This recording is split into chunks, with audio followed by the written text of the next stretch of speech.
যারা আমাকে বিনা দোষে কাঁদিয়েছে, অপমান করেছে, বিনা অপরাধে অপবাদ দিয়েছে, 2 দিন আগে কিংবা 2 দিন পরে, তারা একটু হলেও তাদের কৃতকর্মের ফল ভোগ করবে। কারণ ওই সৃষ্টিকর্তা সবার মতো কিন্তু আমারও। অন্যের নামে মিথ্যা বদনাম করে অন্যকে মিথ্যা অপবাদ দিয়ে নিজে ভালো সেজে থাকা মানুষগুলাকে একটা কথা বলি, শোনেন। দেয়ালের হয়তো কান থাকে না, তবে ফেরেশতাদের হাতে কলম কিন্তু ঠিকই থাকে। আজ না হয় কাল বিচার কিন্তু ঠিকই পাবে। সব সিদ্ধান্তের ভিতরে আমার একটা বড় সিদ্ধান্ত, আমার নামে যে যাই বলুক আমি তাদের কাউকে কিচ্ছুই বলবো না। কারণ আমার হয়ে বিচার করার মতো দুনিয়াতে কেউ না থাকলেও উপরে একজন আছে।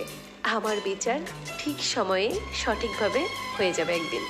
আমি আসলে সবার সাথেই মিশতে পছন্দ করি, কিন্তু একটা জিনিস পারি না, তা হলো একবার কারো আসল রূপ দেখে ফেললে তার সাথে আর আগের মতো মিশতে পারি না। কারণ বিশ্বাস একবার ভাঙলে মনে আগের জায়গাটা আর থাকে না। আমি ঝগড়া করি না, কথা কাটাকাটি করি না, শুধু দূরে সরে যাই। যে মানুষ সামনে একরকম পেছনে আরেক রকম, তার সাথে সহজ থাকাটা কঠিন। এটা রাগ না, বদলে যাওয়াও না, এটা শুধু নিজের শান্তির জন্য দূরত্ব রাখা। কিছু মানুষ দেখবেন হাসির ছলেই অপমান করে ফেলে, ইচ্ছা করে ছোট করে কথা বলে, অসম্মান করে। তখন শুধু চুপ করে শুনবেন, তর্ক করে কখনো নিজের শক্তি অপচয় করবেন না। কারণ যার মন মানসিকতাই নিচু, তার চোখে তো পাহাড়ও খুঁড়ে। শ্বশুর শাশুড়িকে সবাই জিজ্ঞাসা করে ছেলের বউ তোমাদের ঠিকঠাক যত্ন করছে কিনা, অথচ শ্বশুর শাশুড়িকে কেউ জিজ্ঞাসা করে না পরের বাড়ি থেকে যে মেয়েটা আনলে তার ঠিকমতো যত্ন করছো তো। এটাই আমাদের সমাজ ব্যবস্থা। অসংখ্য ধন্যবাদ।